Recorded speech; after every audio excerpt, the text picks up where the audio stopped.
Generative AI is moving fast, from experimentation to everyday business reality. But as organizations scale AI, a new leadership question emerges. What does this mean for our carbon footprint? Every model, every query, every deployment uses energy. And for leaders in finance, sustainability, and technology, this is no longer just a technical issue, it's a governance one. The opportunity?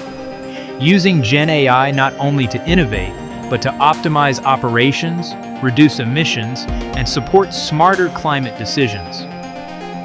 When designed responsibly, GenAI becomes a tool for decarbonization, not a trade-off against it. The future belongs to organizations that align AI ambition with climate accountability.